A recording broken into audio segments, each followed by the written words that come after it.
Hey, how's it going? I'm Jeff. I'm not Jeff. I'm not that junior.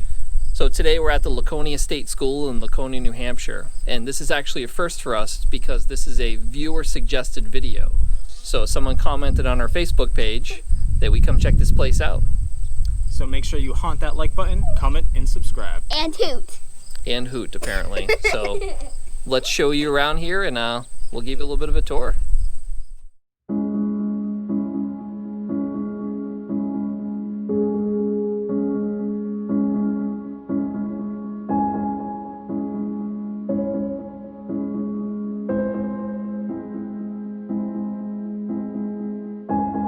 In 1901, legislation was passed in the state of New Hampshire to create a school for what they called the feeble-minded. Now, the term feeble-minded is one that you're going to hear a few times in this video, and it's no longer considered to be a politically correct term or even anything closely associated to medical terminology. It was more of a catch-all term. Today, anyone that would fall into the category, I guess, of feeble-minded would be someone who was developmentally disabled, learning disabled, or simply an underachiever. Construction was completed and the school opened in 1903 with only 3 buildings. There was the superintendent's house, which was also the dining room, a school building, and a dorm. Within a few years, the population of the school increased. In just 3 years, there were 82 residents at the school, now referred to as inmates. The waiting list consisted of another 117 children. By 1910, the number of buildings had increased to include a farm building, a boiler house, a laundry, dining hall, which also housed a dormitory for employees, an additional dormitory, which allowed girls to be housed separately from boys, and a hospital, in addition to the already existing school and administration building. Unfortunately, it didn't take long for the school to become overcrowded. In 1916, there were close to 300 residents. It originally only included children between the ages of 3 and 21, then it was modified to include girls over 21, and then it was modified again to include anyone considered to be feeble-minded, adults included. During World War I, the Great Depression, and also World War II, the demand for families to send their children to the Laconia State School grew. Alright, we're walking here at the Laconia State School. So this is kind of the main road in that you can take. So we're going to check out most of the buildings that are here. We're not going to be able to go inside any of them because a lot of them are closed up, but we'll show you what we can, what's left of the campus, and everything else. So hang tight. In 1924, the school's name was changed to the Laconia State School. It operated under that name until it finally closed its doors on January 31st, 1991. So you can see part of the campus here was taken over by the New Hampshire State Prison.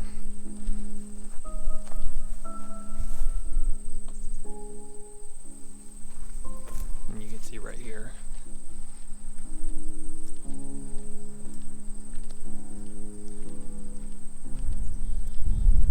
Barbed wire, razor wire. It's here.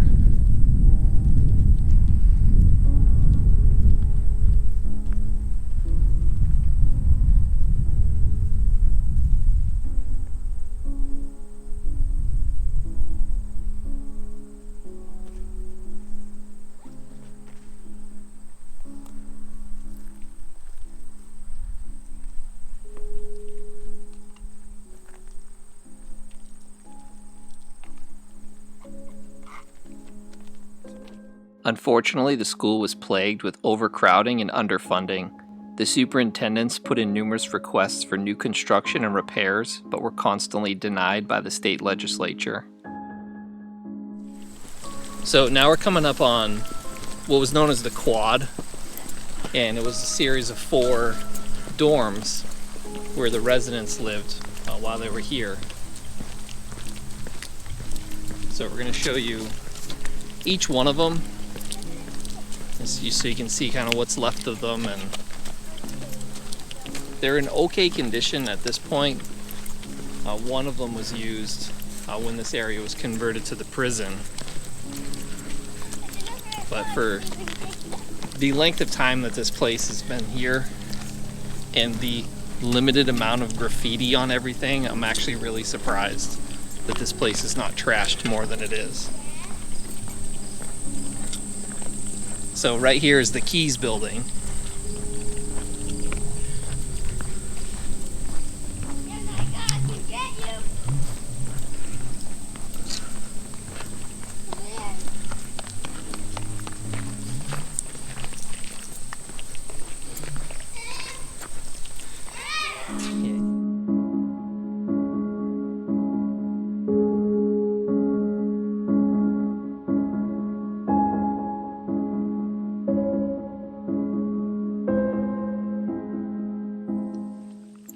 Okay, so this building right here that we're coming up on now is the Blood dormitory.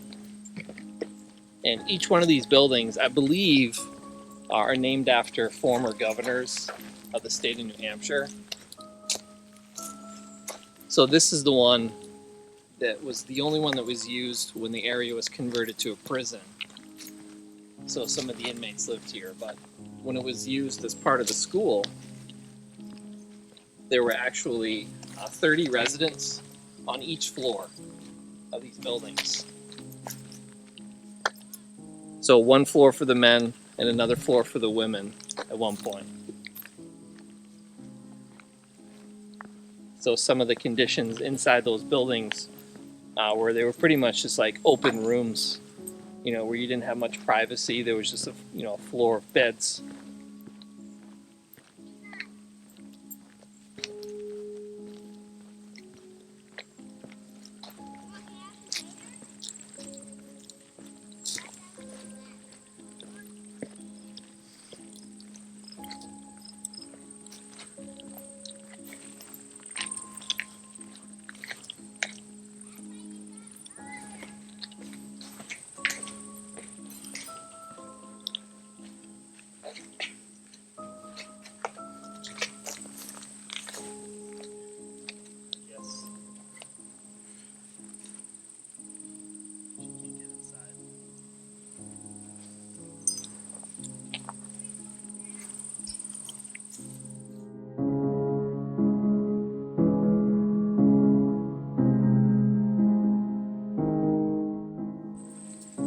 So the one we're coming up to now is the Baker building. This is one of the 3 buildings where if families came to take a tour of the facilities, they take everybody around the last 3.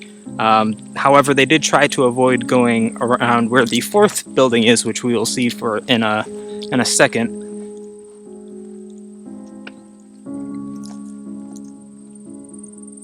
It's actually kind of nice to see that the lack of graffiti on all these buildings, even though they are, 100 or so years old. They've actually maintained fairly decent, other than the boarded up windows.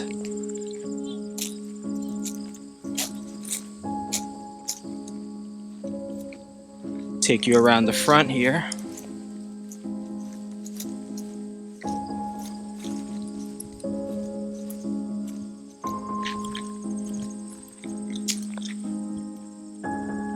Now off to the 4th house. Alright, so now this is what we're going to walk up to now is the Felker building. So this is the 4th building that was part of the quad.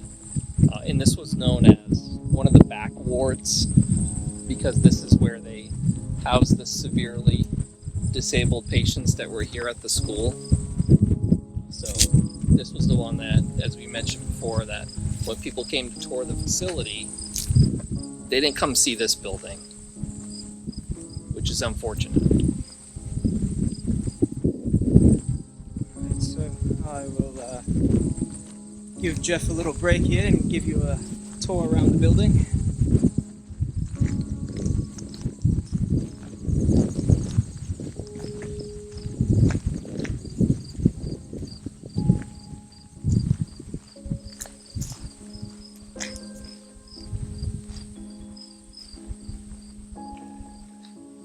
you can see up in the window, there's some sort of a silhouette or a window decal of what appears to be a lady sitting in the window.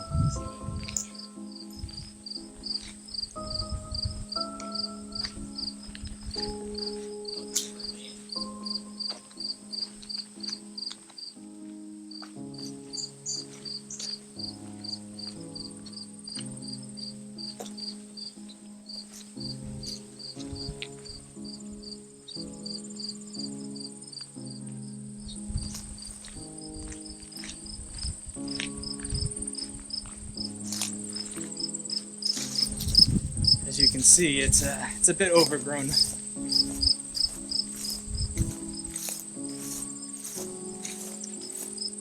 Tell me that's not the perfect entrance for a horror movie.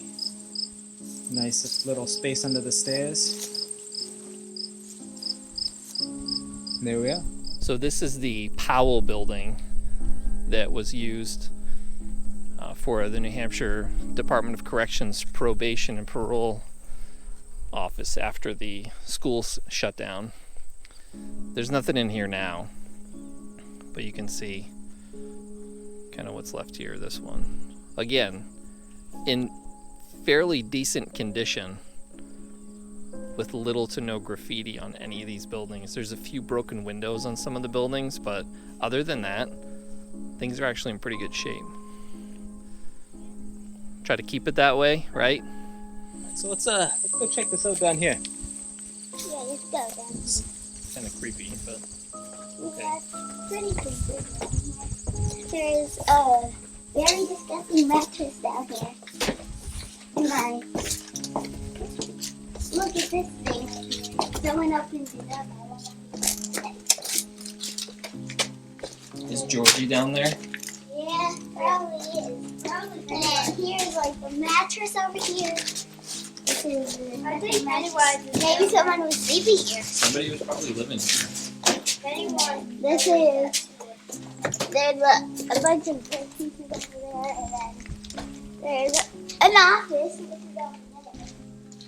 You can see inside. There's like a mustard can. Oh, I like mustard. And there's some office stuff in there. So we can see in there. I don't know if we'll be able to. Drink. And then there's like a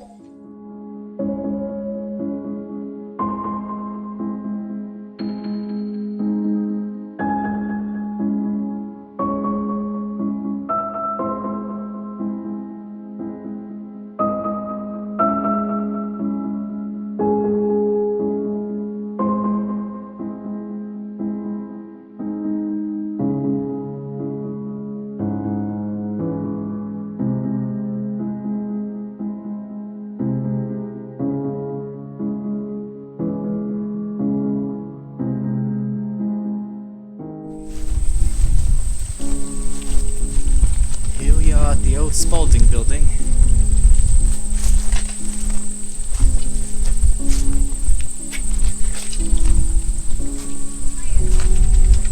I don't think anyone's home. I'm not sure what this building was, so.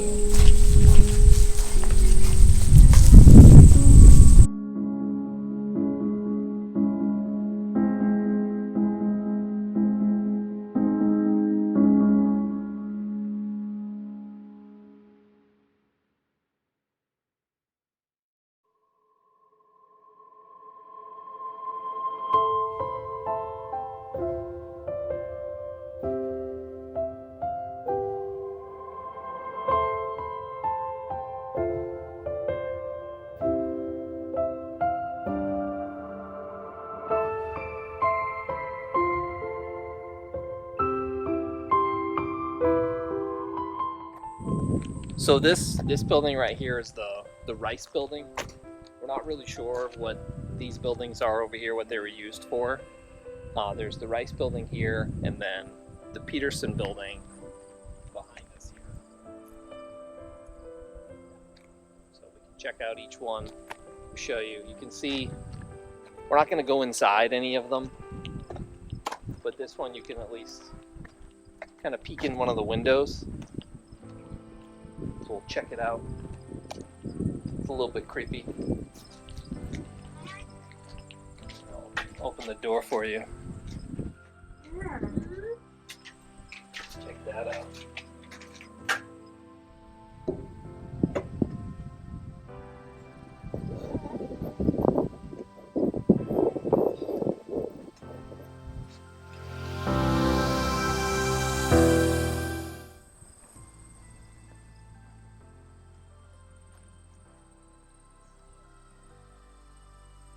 So here we are at the Peterson building. It looked like it might have been one of the, maybe a sheriff drop-off zone of some sort. There's a nice little sign here.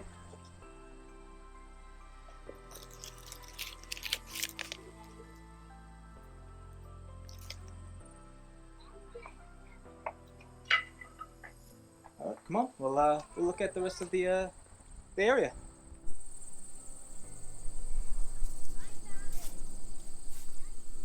Here we go. Gently.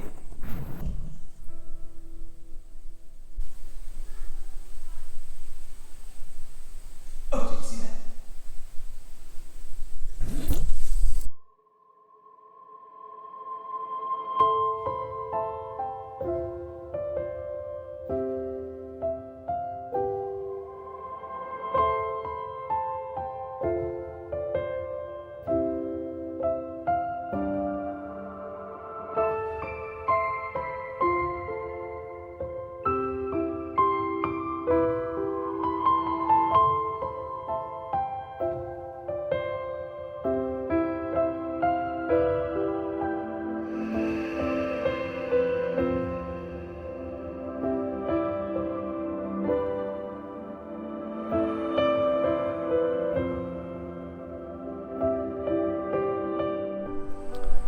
So we're pretty sure that this building right here is the Murphy building, and the Murphy building was one of the main buildings that had the dentist office, the infirmary, the pharmacy, and a laboratory.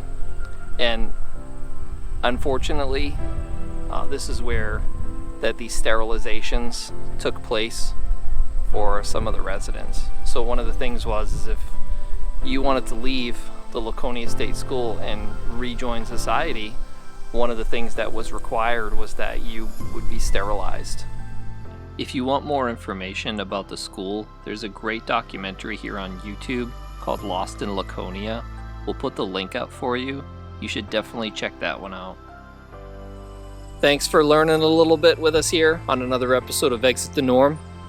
If you haven't already, make sure you do like, comment, and subscribe. Hopefully you hooted the like button. Hoot. Hoot. Peace out.